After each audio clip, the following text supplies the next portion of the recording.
안녕하세요. 저는 공주빈. 저는 윤지현입니다. 문화재 하면은 어렵게만 생각을 하잖아요. 맞아요. 그런데 출근할 때, 등교할 때, 친구랑 놀 때 주위를 보면 문화재가 엄청나게 많거든요. 근데 사실 이렇게 많은 문화재들 늘 그 자리에서 아름다운 꽃처럼 피어나는데 잊고 있었어요. 그렇죠. 모르고 지났어요. 그래서 오늘 저희가 광주 동부의 문화재 총 28점을 소개해 드릴 거예요. 자, 먼저 손가락 5개를 펴보세요. 문화재는 등록문화재, 유형문화재, 무형문화재, 기념물, 문화재, 자료로 이렇게 5개로 나눌 수가 있는데요. 네.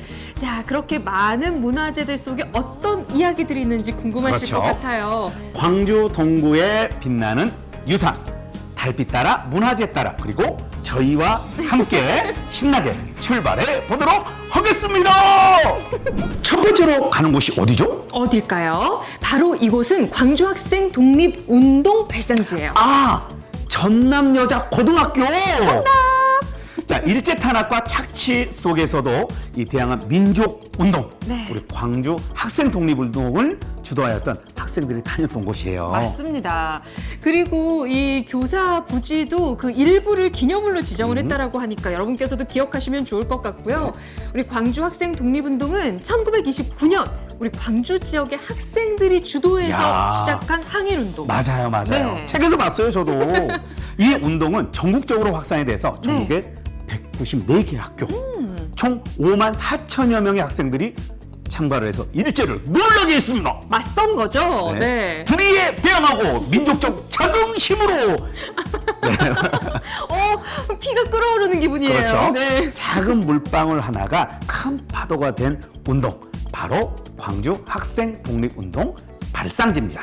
아니, 이곳은 옛 전남도청 아닌가요? 맞습니다. 두 번째로 여러분께 소개해드릴 곳인데요. 전남도청의 회의실 구본관이 문화재로 지정이 됐어요. 광주 전라남도청 구본관과 전남도청 회의실은 1930년대 관공서 건물의 설계와 시공을 일본인들이 이 독차지하던 시기에 네. 자랑스러운 한국인 건축가 김순하 선생께서 설계와 시공 과정에 참여를 해서 완성이 된 곳이에요. 맞습니다. 이 건립 이후에 70년 이상 전라남도의 행정적 중심이 됐던 곳이고요.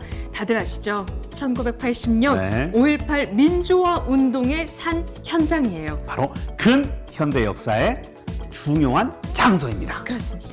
불을 밝혀라! 자, 이곳은 1.94m니까 저랑 좀 비슷합니다. 바로 제명석등입니다. 네. 고려시대의 팔각석등인데요. 석등 가운데 기둥에는 무진이라는 기록이 있습니다. 원래 대왕사의 애터에 남아있던 것을 무덕전 앞마당 담장 안에 옮겼다가 현재는 옛 전남도청 앞들에 세워지게 되었습니다. 네, 이 광주 전남에 계신 분들이라면 익숙하시죠? 5.18 민주광장에 가시게 되면 벌써 이 세 가지 문화재를 만날 수 있는 거잖아요. 아직 끝나지 않았습니다. 네 번째가 또 있습니다. 네. 바로 광주 읍성 유허가 있어요. 네. 광주 읍성 유허는요, 조선시대 광주 읍성이 있었던 장소로 지금 현재 국립아시아문화전당 옆에 광산동에 위치되어 있습니다.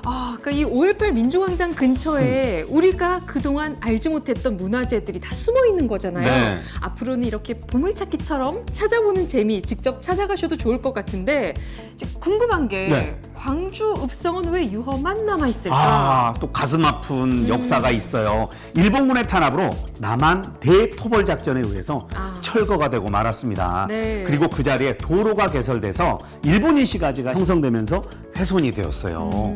국립아시아 문화전당을 조성하면서 발견이 됐고 또 발굴 조사 후에 읍성의 일부 구간이 이렇게 여러분과 함께 복원됐고 만날 수 있다는 거니까 맞습니다. 이것만큼 이것조차도 참 감사하다고 생각되네요. 우리의 문화유산을 아는 것뿐만 아니라 또 관심을 가지고 함께 가꾸고 지켜나가야 되는 거예요. 이번에는 무형문화재 이춘봉 악기장님을 소개하려고 합니다. 네, 우리 이춘봉 악기장님은 가야금, 검은고, 아쟁, 북 등 전통 악기들을 이 말 그대로 동구에 위치한 인당 국악사에서 정주, 팽 네. 개척해 나가시고 그리고 직접- 직견해 주시고 제작도 맞아요. 하시고요. 네.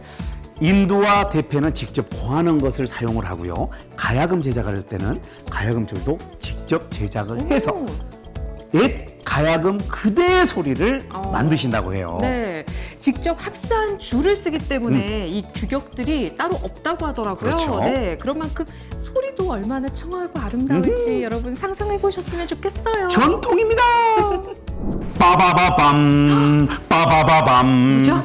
학교가 만들어진 지 120년이 됐습니다. 아. 이곳은 바로 서석초등학교인데요. 네. 서석초등학교 본관, 체육관, 별관이 문화재입니다. 그래요. 지금 서석초등학교에 여전히 우리 학생들이 다니고 있는데 문화재 안에서 공부를 하고 있는 거잖아요. 와우. 따로 배울 필요 없고 외울 필요 없고. 아, 근데 이것도 참 축복이네요. 네, 다들 공부를 엄청 잘할 것 같습니다. 마을에 커다란 나무가 있습니다. 그러면 보통 당산나무라고 하잖아요. 그렇죠. 광주 학동의 느티나무입니다. 이것도 문화재거든요. 얼마나 오래됐고 얼마나 클까요? 둘레 5.8m, 높이 20m, 와. 그리고 수령이 350년이나 됐어요. 자, 이렇게 오래된 나무 여러분 가서 기를 한번 받으시면 좋겠는데요. 좋은 기 받아봐요. 학동 느티나무입니다. 전남대학교 의과대학 구본관입니다. 네, 한국전쟁 중에도 건축 공정을 진행했다는 점, 또 모더니즘의 세련된 디자인들, 이 세련된 디자인. 역사적 건축학적 측면에서 아주 중요한 의미를 간직하고 있는데요. 지금은 의학박물관으로도 활용이 되는 와, 곳이에요. 엄청난 곳입니다. 이번에 가는 곳은 광주 조선대학교입니다. 한국 최초의 건물. 그리고 조선대학교 건물 중 본관과 부속중학교 구교사 의학대학 본관이 문화재로 지정되어 있습니다. 네, 특히 광주 조선대학교 본관은 19개의 박공 지붕. 뾰족뾰족하죠? 하게, 네, 이 독특한 형태의 건물이고요. 건물의 길이가 무려 370m에 우와. 이른다고 하네요. 자, 이런 형태 때문에 광주를 상징하는 건축물로도 평가되고 있어요. 자랑스러운 제가 나온 조선대학교 부속중학교 구교사입니다. 네. 전형적인 학교 건물의 형태를 갖추고 있고요. 조선대학교 최초의 교사 건물로 대학 및 지역사회에서 그 오랜 역사성과 상징성 건물로의 가치를 평가받고 있습니다. 네, 그리고 또 이어서 광주 조선대학교 의학대학 본관도 말씀드려야겠죠. 이 중앙현관 좌우대칭 공간 구성이 굉장히 멋져요. 수직성을 강조한 외관이 있고요. 대학 교육시설의 특성을 잘 보여주고 있는 건물인데 오랜 역사. 1957년 빼놓을 수가 없습니다. 네. 약학대학 교사로 건립이 되었고 1962년부터는 의학대학 본관으로 사용하고 있습니다. 지산동에 가면요. 네. 바로 5층 석탑이 있습니다. 네, 통일신라 시대 때부터 고려시대까지 석조 공예 양식의 변천을 살펴볼 수 있는 우수한 통일신라 후기의 석탑이에요. 자, 지산동에 있는 5층 석탑에 이어서 바로 옆 동네로 가면요. 산수동이 있습니다. 네. 산수동에는 무진고 성지가 있습니다. 무등산에 있는 성터예요. 그리고 출토되는 유물들로 보아서 역시 통일신라 시대 후기, 오. 고려 전까지 사용한 성터로 보여진다고 하거든요. 네. 무등산에 다녀오실 때 살짝 다녀오시면 될 것 같아요. 자, 그리고 다시 산수동 찍고 지산동으로 다시 돌아와서 지산동이네요. 자, 오지호가를 여러분께 또 알려드려야죠. 서양화가 우리 오지호 선생님이 조선대학교 교수로 재직 중일 때 1954년부터 1982년까지 살던 집이었어요. 네. 그리고 그 작업과 그 삶을 느낄 수 있는 곳, 이곳이 문화재입니다. 빛의 화가 오지호 선생은 인상주의의 회화 양식을 받아들여서 토착화된 화가입니다. 광주 미술연구회를 직접 만들어내셨고요. 또 광주권 화단에 구성돼서 네. 이 회화의 화풍을 창시하셨다라고 해도 과언이 아니죠. 이런 곳은 꼭 한번 가봐야 됩니다, 여러분. 다음은 광주 자은사로 가보도록 하겠습니다. 목조 아미타열의 좌상 및 복장 유물입니다. 네. 뛰어난 조형성을 보여주고 있는 고려시대 불상이기도 그렇죠. 하죠. 목조 아미타열의 좌상을 포함해서 네. 전정류, 금속, 직물 다양한 유물들이 이루어진 문화재입니다. 울림동 석실고분입니다. 네, 무등산 장원봉의 동남쪽 비탈진 곳에 위치한 무덤돌이에요. 무서워요. 무서워하실 거 없어요. 이 지방에서 보기 드문 백제식 돌방무덤의 출토로요. 고고학 연구에 아주 중요한 자료가 되고 있는 소중한 문화재예요. 무등산을 가면 증심사길로 꼭 가봐야 돼요. 그리고 이것도 꼭 보셔야죠. 문빈정사 소장 전적입니다. 문빈정사는 불교운동과 민주운동의 산실로 민주인사들이 나라와 민족을 위한 강연 또 담론을 했던 곳이에요. 그렇죠. 문빈정사 소장 11종 12책은요. 네. 판본의 개통연구뿐만 아니라 사찰의 출판 활동 그리고 불교 의식의 변화 등을 알 수 있는 귀중한 자료입니다. 이야, 그림 좋다. 이건 또 언제 갖고 오셨어요? 다음은 허백년 춘설헌을 이야기하려고 해요. 네, 이 춘설헌은 한국화의 대가 또 의제 허백련 선생의 해방 직후인 1946년부터 1977년까지 30년간 작품 활동을 하셨던 곳이에요. 자, 의제 허백년 다들 아시죠? 연진회를 발족을 하였고 전통 서화 그리고 후진 양성에 노력을 하셨습니다. 네. 삼해학원 설립, 농촌 지도자도 육성을 하였고요. 또 일본인들이 버리고 간 무등산의 차밭을 인수해서 춘설다원을 경영하면서 전통차 재배와 보급에 힘쓰셨어요.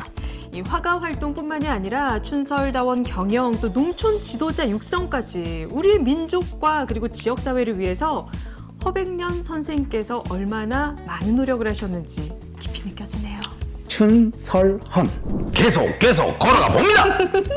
자, 이번에 가볼 곳은 앞서서 증심사 길을 알려드렸다면 네. 증심사로 직접 가볼게요. 그렇죠. 증심사 일원을 포함해서 3층 석탑 그리고 500전, 약사암 등 많은 문화재가 있는 문화의 산실인 곳입니다. 네, 먼저 증심사는 무등산 서쪽 기슭에 있는 사찰로 한국 전쟁으로 대부분 건물이 다 소실이 됐었지만 네. 1970년 대웅전을 시작으로 각종 부속 건물들을 복원을 했어요. 지금의 이 모습을 우리가 볼 수 있는 거죠. 그렇군요.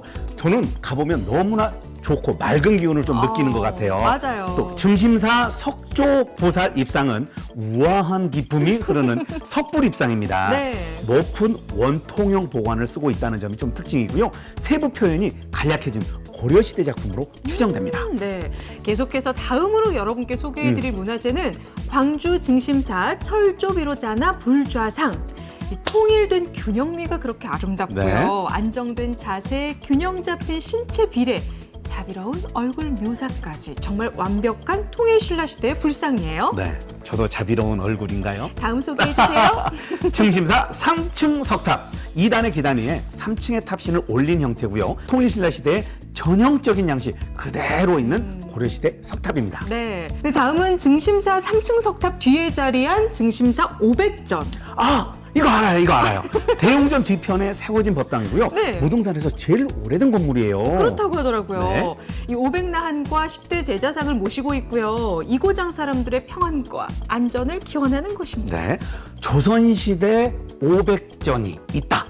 전남지방에서는 증심사가 유일합니다. 네, 그래서 더 귀하다고 평가받는 곳이죠. 바로 옆에 있는 약사함도 소개를 해야 돼요. 네, 이 약사함은 증심사의 부소감자고요. 증심사를 세우기 직전이에요. 850년경에 인왕사라는 이름에서 1306년 절을 고쳐서 다시 세우면서 약사함으로 이름을 바꿨다고 해요. 자, 증심사 문화재 마지막 바로 오! 약사함에 있는 속조열의 좌상입니다. 네, 유난히 넓은 무릎과 형식화된 표현 그리고 대좌와 불상 높이 비례가 1대1이라고 해요. 네. 이 석굴암 본존물 특징을 그대로 이어받은 이 신라발 불상이라고 할 수 있죠. 석굴암 신라를 이곳에서 볼 수 있다는 겁니다. 증심산에 이렇게 많은 문화재가 있다니 진짜 너무나 놀랍습니다. 사랑스러워요. 네, 또 무등산에 내려오기 전에 자연이 만들어낸 문화재, 천연기념물 보호해야 됩니다. 그럼요. 그 천연기념물은 바로 무등산 주상절리대입니다. 예스! 중생대 백악기에 발생한 화산활동, 이 산물인 주상절리대는요, 입석대 그리고 서석대로 구성되어 있고요. 오랜 세월 풍파에 의해서 기둥 모양, 병풍 모양으로 변형되어 수려한 경관이 특징입니다. 천연기념물이에요.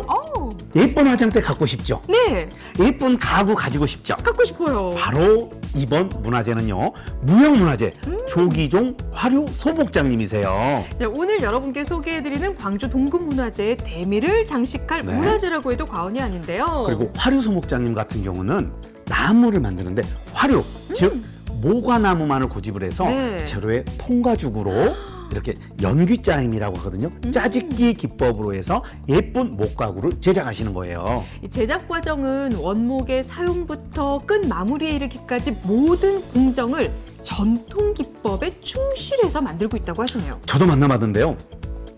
엄청납니다. Amazing. 어메이징. 야, 이렇게 광주에 문화재가 있다는 걸 다시 한번 알게 된 것 같고요. 네. 전국 문화재 지도를 통해서 바로 옆에 있다는 것까지 알게 됐어요. 그러나 정말 죄송하기도 했습니다. 알고 있었던 것보다 조금 몰랐던 것들이 좀 많아서 네. 이번 기회에 이렇게 알게 됐으니까 우리 꼭 한 번씩 가까운 곳에 찾아가 보기 약속해요. 네. 광주 동구 문화재는요, 광주 문화재 야행 동구 달빛걸음에서 다양한 콘텐츠를 통해서 만나볼 수가 있습니다. 네, 광주 문화재 야행은 9월 3일부터 17일까지 15일 동안 여러분과 함께 온 오프라인으로 네. 준비를 할 거예요. 많이 문화예술의 발자취 따라와 주세요. 자세한 사항은요, 광주 문화재 야행 홈페이지에서도 확인하실 수가 있습니다. 네. 달빛 따라 문화재 따라. 내 가족과 내 친구와 내 연인과 함께 광주 동구 문화재 산책 함께 하실래요? 광주 문화재 야행에서 만나겠습니다. 기다릴 거예요.